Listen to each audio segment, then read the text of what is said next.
Residents of the city's Brentwood neighborhood say construction on a new medical examiner's office reveals stark racial differences in how different communities are treated. To talk about it, I'm joined by Metro Gardens Neighborhood Association President Lydia Bell. Welcome back, Lydia. Thank you.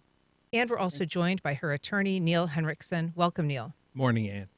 So last week, 18 residents filed suit against the city of Jacksonville for building a 51,000 square foot medical examiner's office in their neighborhood. The building is currently under construction. It's actually pretty well underway. Lydia, why file suit now? What do you hope to accomplish? Well, we had to file suit because we could not stop it. We wanted to stop it, but because they broke so many city ordinances that we couldn't stop it. So therefore, like I said earlier, if I could have stopped it, I would have drove all those bulldozers into the St. Johns River, because the manner in which they came into our neighborhood, no planning hearing, no knowledge, that we were out there fighting against a drive-through liquor store. So if we're driving against the drive-through liquor store to save our children from drunk drivers or pedophiles, our motto was no bottle and a child. But now it's no book and a morgue, because the morgue is being replacing the liquor store. Remind us a little bit, because I think the last time you were in was when that liquor store issue was still pending. Yes. That's actually right next door to this building site. Yes, we heard a rumor when in April of 2023. That's when we heard the rumor while we were picketing the drive-through liquor store that a morgue was coming out there. The new forensic science, a morgue and a forensic science lab. So it was like, how can where are they going to put a morgue? Come to find out, April, they got the funding. May 15th, they had the groundbreaking ceremony, and they start building the morgue behind the liquor store. So now we're fighting, at that time, we were fighting the drive-through liquor store and a morgue across the street from a school, 32 feet to be exact. 32 feet. And Neil, tell us about why a lawsuit in this case. The neighborhood residents, and we can talk about the success they had with the liquor store, but they did have some success fighting that. Why is litigation helpful or necessary? Sure. Well, in March of 2024, that's when the final exception to the zoning, the community actually had the Planning Commission of the city reject the exception that the city was seeking. Why did they need an exception for the building? Because this is a 51,000 square foot facility, and when they got the zoning changed, although the zoning requests for change were occurring while construction was ongoing, they needed another 11,000 square feet because they only had 40,000 square feet as required and allowed by the ordinance code. So to be clear, they had to get a zoning change, but then they still needed an exception to the zoning that they received. That's correct. And then in March of 2024, this year, that was approved by a committee of the city council. And so all those pieces were then in place. And this really, it was a situation where the construction had been ongoing and couldn't be stopped. And if the community sought to stop it and by chance got an injunction, they would have to put up a bond for millions and millions of dollars. So the claims here involve, one, special damages to the residents who live adjacent to and right near the community center, enjoyment of their property, the value of their property, the saleability of their property. When you say the community center? No, the community, the people who live, the residents who live right there, would not enjoy the same attributes that any other real property holder in the city would have. Enjoyment of their property, saleability, the value of their property, because they abut and they live right next to a 300-body morgue.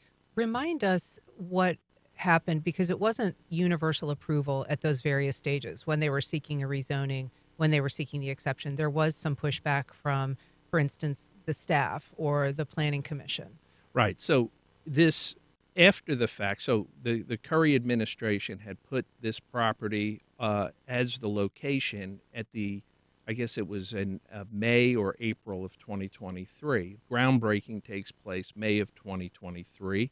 No approvals for the rezoning from commercial to public had been approved, but the work commenced, the site work commenced on the property. That was something, and Lydia could speak to this, the community had then recently found out about and started raising with council members and with staff. At that point, the process of approving the rezoning to public from commercial was taking place, and there was pushback. And in fact, a hearing that was supposed to take place with the Planning Commission was postponed into December of 2023, and that's where this exception, the rezoning was approved. The rezoning was approved in September of 2023 from commercial to public, but then in December, the exception to add this additional 11,000 square feet to allow the project to go forward was rejected by the Planning Commission. That then needed to be the city then chose to appeal that to a city council committee that acted almost like an appellate body, and it was at that appellate body by the city council reversed. And that's what leaves the community in this predicament. But really, it's here you had work commencing before any of these approvals took place. Lydia, it's my understanding, I've heard you speak on this a couple of times, that this project, although it's being built now and it broke ground last year, that it's actually been a project that dates back to 2016. And in that period of time, up until the groundbreaking, there were 38 sites that were explored. They said 38 sites. When we demanded to see the list, they gave us a list of only 26. But you have Reverend Ted Corley and Lynn Corley, who took the time to do 2 wonderful books of Brentwood area. And they took the time to visit each of those sites. 2 of them were railroad tracks. 2 were not even on the appraisal list. And the rest were light and industrial areas. Where it's at now on Davis Street in a neighborhood, it wasn't even on the list. So we wanted to know, how did it end up in a little tiny neighborhood that wasn't on the list? And the mere fact that they were looking at light and industrial areas, that's where it should be, not in a neighborhood, not across from school children. Then we had Dr. Salikia Nesbitt, who spoke at our press conference, that was talking about the environmental impact study. She has asked them to do that. We have nothing, even for a traffic survey. Had they done that, because it's just one little block. That's where the parents pick up children, buses pick up and deliver children, let them go to school. All of that activity is one little tiny block. They have given us no studies of any kind. They just came over there and started building in April. So May. One of the key contentions of this lawsuit and also of the community is that it didn't receive the notification that it should have.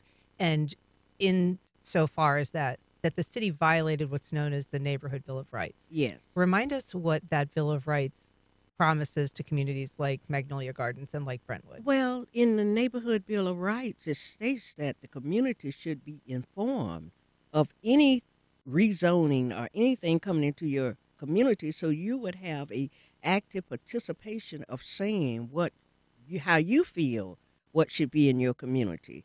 If I can understand why they did not have a planning hearing, because I don't think it's anyone in their right mind or their wrong mind that would say, yes, I think that's a wonderful thing to have a 300-body morgue in your neighborhood when you would be transporting all the dead bodies from Clay County, Baker County, Nassau County. Who want to pass a morgue every day?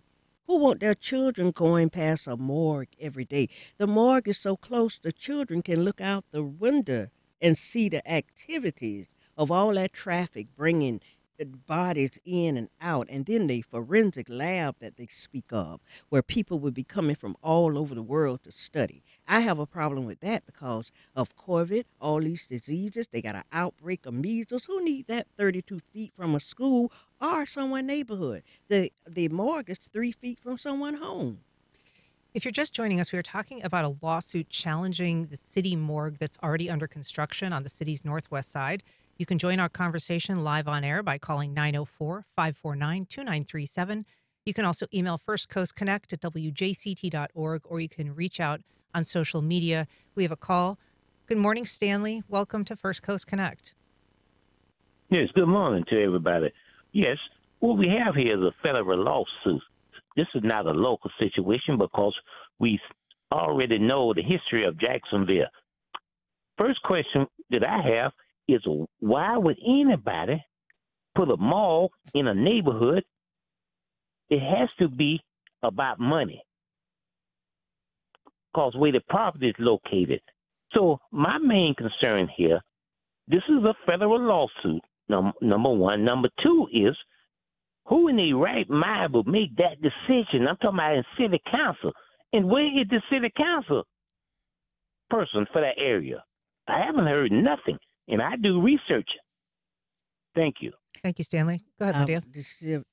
The city council person is Jacoby Pittman, who has voted against us, who has lied on us. So we don't have that type of support or representation, but we represent ourselves. We keep going forward. We didn't know anything about the liquor store. We didn't know anything about the morgue. But what we do, we keep going forward. And then I have a problem with, because it is the Land Use and Zoning Commission that's made up of 7 council people, you couldn't find 4 of those people, because it's majority rule. You couldn't find 4 of those people to say this is inappropriate, since their job is to oversee zoning and oversee things that's coming into the community to make appropriate decisions. No one could say that a morgue in a neighborhood by a school is inappropriate, and then you take it before the city council for them to approve it.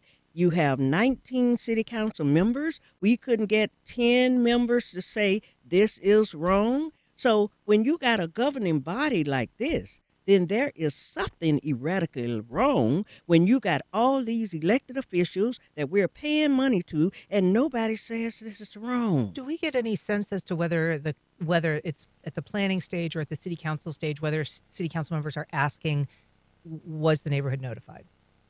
I think this is a circumstance where you had the Curry administration had put in place a project, perhaps thinking, hey, the path of least resistance, maybe the community would do nothing about it, right at the tail end of the administration in 2023, and that you have council members who might be thinking, well, they've already started work.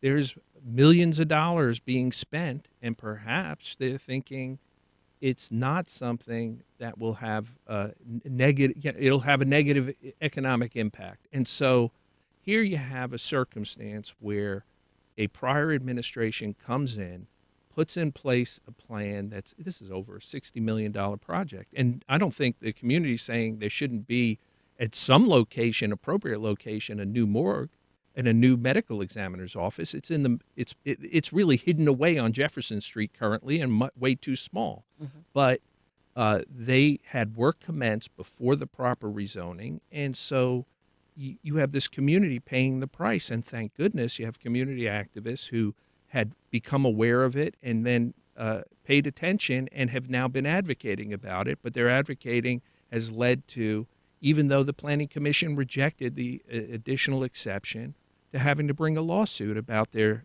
damages. And as we can speak of about the Neighborhood Bill of Rights, which has a very important provisions about transparency in our city's government. And then I would like to add that even if it was the previous mayor, Lenny Curry's administration, who did it, and then this now administration just saying, okay, we're going to let it go, you got to understand it's in the Black community. It would never be Lenny Curry's administration or this administration. No one would ever put a morgue in a white neighborhood. It's very insensitive to what we want in our neighborhood. And then just the mere fact, as I said, about when we had our very first meeting since 2016 of the planning was September 18, 2023. And it was passed out that Mayor Deegan, her administration was saying that already $4 million have been paid.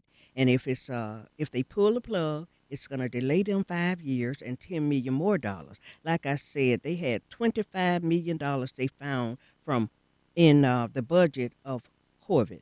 They went out and looked at other organizations to give that money to. If they were about doing the right thing, like we were saying, remove it. We're not against the morgue being built. We just don't want it in our neighborhood. It's inappropriate there. We've got some calls coming in. I want to go to Shamari in West Jacksonville. Good morning, Shamari. Go ahead. Good morning. Good morning. So when I first heard about this, was on this program, I guess the first time we got here. And so, and I do have two things. This one here, when I heard about this, I went downtown immediately that same day. And I went to meet with two councilmen that I had access to. And I asked, well, what's going on with this? You know, how is this happening? And they were, it was an African-American, the primary was an African-American councilman. And he said, well, it's too late for anybody to do anything because this train has left the station because when the notices went out, no one responded. So that's number one is I understand what the plaintiff is saying here, and I'm from this community, but at the same time, what happens when the notices go out and people aren't paying attention? Then who's responsible? Shamari, I'm going to leave it there for now just because your cell connection is pretty poor. Lydia. There was no notices that went out. And here's the thing. That's why I like to deal with facts instead of hearsay. You know, a lot of people hear things, but they're not hearing the truth. We never had a planning hearing. There was no notices that went out. And then the city hid behind, if we sent out a notice and you didn't receive it, then they're not responsible. Well, you're the paid employee. We don't mail notices to ourselves. That's what we're paying you for. If you said you sent out a notice, as I was saying in the liquor store, prove it. You saying it's in part of you put it in the financial paper, you put it in the daily quotes, is it posted down at City Hall? Is it mandatory that we read these newspapers? And then you say you mailed it to us. We didn't get it. You got us on a mailing list, but we never received. That's your job to make sure we received it. I'm not working for you. You're working for me. We also have a call from Eugene on the north side. Good morning, Eugene. Go ahead. Good morning to the panel and staff. I got a quick question regarding this, or comment rather, regarding this issue and all of the issues all around the town. Are our elected council people, are they AI, or can I go back in time and say, are they live or numerics? Because it seems like they're so insensitive. I don't know if these are human beings making these decisions or if it's a computerized concept. Thanks, Eugene. Appreciate your comments. We also have an email I'd like to get to from William. He says, from the outside, the morgue will appear like any other typical office building. There are more dead and dying people in our hospitals than a morgue. Neil, what do you say to that? Well, you know, there's one thing when we were looking at the lawsuit, there's studies that show that having a morgue in a community by almost 20% devalues the properties of the people there. Now, I think that's one aspect of it, and that's part of what we have the ability to bring suit about, the special damages. But there's also, and I think people of the residents, like Lydia, can talk to this, the psychological effect. Right now, the morgue is on Jefferson Street, right off 8th, in the middle of all other offices and the medical complex. It's not prominent in the community. It's Here, right behind UF Health. That's correct. And here, situated right prime in the community, next to a school, next abutting homes, residents where people bring their grandchildren and have families, is a 300-body morgue. Yeah. 300 bodies over and over and over again on a little tiny street. See, it's more to it than just the morgue being there. There's a tiny street that they can't even get through. It's disrupting everything in our community. So sorry, go ahead, Lydia. Jacksonville is too large. The largest city by square mile. They could have put it anywhere. No one is against the morgue. We're against that. It does not fit in our community. So there was a community protest last week at City Hall announcing this lawsuit. At that event, Brentwood resident and plaintiff Amina Sharif spoke. Let's take a listen. You're not doing it in the white neighborhood. This would not even be considered if it even came up as a conversation. But when you're talking about a black neighborhood, oh well, it don't matter. They won't do nothing. Those days are over. We also have a message from Mark on Facebook. He says, is there any comparable project that has happened in other parts of town? This is the only medical examiner's office in this judicial circuit. Is that right? That's correct. And this covers multiple counties, and this is the main project. Interestingly, years ago, and I was involved with some of this on the legal end, the supervisor of elections office moved out of Gateway, which is in the community generally. And one of the reasons was so it could be in an industrial area. So here you had voting that was moved out, the central voting location. Out of the Gateway Mall. Out of the Gateway Mall to Imeson, an industrial area. And it was seen as facilitating the function of the office, but also, taking it out of a community. Here, we're putting in a morgue for a community this is a new school. The KIPP school is a beautiful looking school. You have people who have been trying to improve their community and their neighborhood, and this is being taken away from them. Yes. I want to take a call from Tabitha in Jacksonville. Good morning, Tabitha. Go ahead. Hi, good morning. Hi, Lydia. Hi, Neil. Hi, Tabitha. I'm listening this morning. I'm actually one of the plaintiffs in the suit. I just wanted to respond to one of the callers that called just a second ago about the notices being sent out. The thing about that was, I don't remember the caller's name, but the construction started before the rezoning. So even if notices had been sent out, they were irrelevant at that point because the city had steamrolled and already started the construction. And I also wanted to bring up the racial inequities here, that the same thing happened in Fort Lauderdale, that the city went in and tried to put 150,000 square foot morgue in a historically black neighborhood beside a school. And in that situation, the city actually went to the neighborhood properly ahead of time and gave them an opportunity to voice their concerns, and the neighborhood won. And I feel that if the same courtesies had been extended to this neighborhood, it's not even courtesies, it's our rights. And no one in Jacksonville should be okay with the city coming in and knocking down trees and building a publicly taxpayer-funded building 3 feet from your driveway. And if we're being honest with ourselves, no one would like that. So I just want to say that I am proud to stand with Lydia, with Metro Gardens, and I'm very thankful that Neil decided to take on our case. Thanks, Tabitha. There is this question, Lydia, as to the way that this project went forward, the fact that there was so much investment made, and the city has said millions of dollars of investment made before the process was complete, and then kind of now saying that because of that investment, it's too late to stop.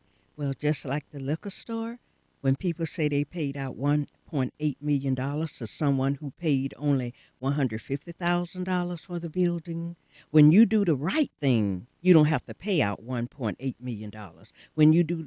I was just going to say, so people who aren't familiar with that project, somebody did buy that property, they built the liquor store, the drive-through liquor store, and then the city went ahead in response to community pressure and bought that for $1.8 million. Right, because the ordinance says it has to be 500 feet away from a school or a church, and it was only 32 feet from the church. And then you have the liquor store. Now you come with the morgue. We out there fighting against the morgue. For anyone who questioned whether we receive notices, do you think we would rather be out in 95 degrees? We are 70 years old. We're an old group of people who just want to live our life properly. Do you think if we had the choice to be at a planning hearing to voice our opinion as opposed to finding out while they're building, because that's the same thing here. We find out about it while it's being built. The liquor store and the morgue. They have us running around like rats on a sinking ship. Other people get notices where they can voice their opinion. But we don't get those chances. If I had the chance to be at a planning hearing to voice my opinion, I certainly wouldn't be out in 95-degree weather all summer long fighting a liquor store just to find out a morgue is coming into our area the same way. We have a call. I believe it's Roselle. Good morning. Go ahead. Good morning. My name's Roselle. Hi, Lydia. You know, these ladies and this community has really done the work. You know, they're very active. They're very well informed and educated. I've been on the picket lines with them, and I just want to say redlining. That's Jacksonville. Nothing changes if nothing changes. You know, supposedly if we know better, we do better. It's redlining, pure and simple, and it's really horrific. I mean, nobody proposed bringing it to my neighborhood in Avondale. I didn't get any, no propositions on that. Right. That's all I have to say. Thank you for this program. Thank you, Roselle. Thanks so much. We also have a call from Eric in Arlington. Good morning, Eric. Go ahead. You there, Eric? We'll come back. We've got a call from Tom on the west side. Good morning, Tom. Go ahead. Good morning to you, too. As we saw at the meeting on the city council's hearing on the community benefit agreement, I think we just lost you there. Got a call from Dale. Good morning, Dale, and perhaps Tom can try us back. Yes. Good morning. Good morning, Miss Lydia. Good morning. I was just concerned, Miss Lydia. I'm glad that you stated, somewhat of your young age. First of all, and I know that you are a longtime member of that community. Mm-hmm. I myself am a member of the East Side community, and we're having some difficulties over there as far as with the stadium and things of that nature. But I own a business in the Phoenix Avenue Arts District, which is right neighboring to the East Side. Mm-hmm. And a little while back, a gentleman who owned a warehouse building across the street from my business, he passed away. His wife, his widow, was going to sell that building to a group of investors who were going to put a nightclub in there. Now, we did receive some notification, not from the city or anything, because it never got to that point. We received that information from the actual the guys that were going to purchase that building. We didn't want that in the neighborhood. It is a light industrial and residential neighborhood. It sits right off of Phoenix Avenue. So what we did was, we got another group of people who needed a space, and they bought that building, and they use it now as an artist studio. It's like lofts or something that they cut in there for different artists. And there's the guy who actually was the physical buyer of the building. He rents to the other artists, local artists, and some people from out of town. The reason why I say that is because for years, the property that you're talking about is in question, if I'm not mistaken. First of all, there was a hotel, a high-rise hotel on that site. Holiday Inn. Then that went into disrepair. It was, at some point it became unstable and it was demolished. Now I don't know how that was done. I would assume that it was done by the city. Dale, I'm going to ask you just to wrap up real quickly. I've got a couple other calls I got to get to. Okay, I'm sorry, but the point I'm trying to get to here is that we have to be better stewards of our neighborhoods.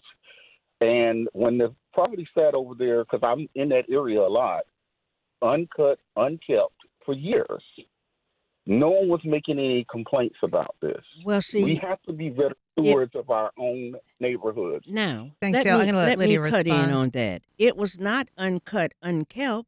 There are trees. Trees are part of life. It gives oxygen to the neighborhood. Now, sure, there were some people using it as a trash area. But that had nothing to do with the environment, the trees. It was just not an unkept property. What's unkept now is when you come over there and bulldoze the entire area without our knowledge and leave one tree by the house. I think Eric from Arlington has joined us again. Sorry about that, Eric. Go ahead. No, that's okay. I was just wondering, from your lawsuit, what are you trying to accomplish? Say, for instance, you win. Is that going to stop the building from being built? That would be my question. What are you trying to accomplish from the lawsuit? Thank you. Good question. Just briefly, Neil. Sure. The lawsuit is seeking special damages. That is accountability for the enjoyment, the residents losing enjoyment of the property value, saleability, and more broadly for the city, a declaration from a court about the impact of the Neighborhood Bill of Rights passed in 1995, still on the city's website today, and whether that's really truly going to be complied with or not. But this is not necessarily a request for an injunction. That's correct. And then you got to understand where our problem is the process. If you do things right, then you don't have these problems like paying someone $1.8 million.